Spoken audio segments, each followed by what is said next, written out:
Bienvenue sur cette chaîne, vous apprendrez la grammaire, la conjugaison, l'orthographe et la méthode à travers des leçons claires, des exemples concrets et des explications faciles à comprendre. Pour cela, je vous invite à vous abonner pour d'autres cours en français. Comment les paroles sont-elles rapportées? À l'intérieur d'un récit, le narrateur peut rapporter les paroles des différents personnages. Il choisit de les retranscrire fidèlement, de les résumer ou de les intégrer à sa narration. Nous allons voir cela tout de suite. Ce cours est expliqué simplement avec des exemples clairs pour réussir en grammaire au collège, au lycée ou pour améliorer votre français. Parfait pour les élèves, les candidats, les apprenants FLE, toute personne voulant maîtriser cette notion. Lorsque les paroles sont rapportées directement, on parle de discours direct. Le discours direct donne de la vivacité au récit et va créer un effet de réalisme. On y trouve un verbe de parole au début de la phrase ou en incise. Aussi, il y a le respect des pronoms personnels et les indices spatio-temporels du langage parlé. De même, des guillemets et des tirets dans le dialogue. Prenons cet exemple. Il les encouragea et leur dit: vous avez bien révisé, vous êtes donc parfaitement capable de réussir votre examen demain. Et lorsque les paroles sont rapportées indirectement, on parle de discours indirect. Ce discours indirect permet de prendre de la distance par rapport au personnage dont le narrateur formule les propos.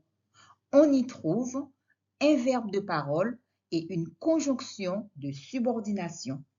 Aussi un changement de temps lié à la concordance et de pronoms personnels. De même, des modifications pour les indices spatiaux temporels, notamment demain, le lendemain, ici-bas. Prenons cet exemple. Il les encouragea et leur dit qu'ils avaient bien révisé et qu'ils étaient donc parfaitement capables de réussir leur examen le lendemain. Concernant le discours indirect libre, il mêle le discours direct et le discours indirect. Il permet de garder la vivacité du discours direct tout en l'insérant de façon fluide dans la narration. Il est caractérisé par la ponctuation expressive, aussi des marques d'oralité du discours direct. Il y a une absence de subordination, les guillemets et de verbes introducteurs de paroles. Aussi la modification des temps verbaux et des pronoms personnels, comme dans le discours indirect. Exemple, il les encouragea, ils avaient bien révisé, ils étaient parfaitement capables de réussir leur examen le lendemain. Pour le discours narrativé, juste un résumé des paroles qui permet une accélération dans la narration en resserrant l'action sur l'essentiel. C'est-à-dire les propos du personnage ne sont pas rapportés, le narrateur précise seulement le thème, c'est-à-dire le sujet de ses propos. Prenons cet exemple. Il les encouragea pour leur examen du lendemain. Le monologue intérieur, découvrez-le. Quant au monologue intérieur, il va retranscrire sans passer par l'intermédiaire du narrateur. Et les va-et-vient, parfois même décousus de la pensée du personnage, le lecteur se retrouve alors plongé dans la conscience de celui-ci. Exemple, il l'aime bien, elle le sait, il lui pardonne tout, quelques incartades, ils savent qu'elle est sans malice, franche comme l'or, bonne comme le pain, avec lui, mais si elle se laissait faire, on mourrait d'ennui. Jamais rien d'excitant, toujours des sujets sérieux, les finances, la politique, de Nathalie Sarraute, le planétarium. Exercez-vous pour la mise en pratique de la leçon. Premier exercice, ci-dessous figurent des phrases transcrites au discours indirect avec une erreur. Repérez et corrigez cette erreur. A. Il s'exclama, un bon plat de pâtes me fera du bien. Il s'exclama qu'un bon plat de pâtes lui fera du bien. B. Il les fit entrer et leur demanda, que souhaitez-vous boire? Il les fit entrer et leur demanda ce que vous souhaitez boire. Une proposition de correction de l'exercice 1. Corrigez vos réponses. Il faut écrire « Il s'exclama qu'un bon plat de pâtes lui ferait du bien ».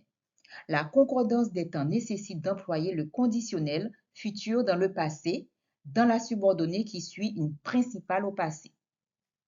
Dans le petit b, il faut écrire « Il les fit entrer et leur demanda ce qu'ils souhaitaient boire ». Le passage au discours indirect nécessite un changement de personne.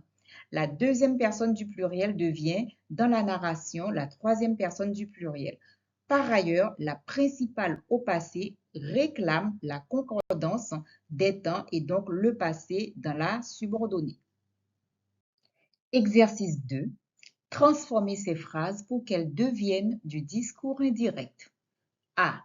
Jean affirma, il est hors de question que je m'en aille d'ici aujourd'hui. B. Elle répondit, j'irai dès demain poster ce message. C. Il demanda, tous les habitants souhaitent-ils participer à la fête de la semaine prochaine? D. Son avocat s'exclama, bien sûr que vous allez pouvoir être libéré rapidement, j'y travaille. Corrigez vos réponses à l'aide de cette proposition de correction. Dans cet exercice de transformation, il faut écrire « Jean affirma qu'il était hors de question qu'il s'en aille ou s'en alla de là le jour même. » B. Elle répondit qu'elle irait dès le lendemain poster ce message. C. Il demanda si tous les habitants souhaitaient participer à la fête de la semaine prochaine. D. Son avocat s'exclama qu'il était évident qu'il allait pouvoir être libéré rapidement. Il ajouta qu'il y travaillait. D'autres ressources supplémentaires sont disponibles sur ma chaîne, n'hésitez pas à les visionner.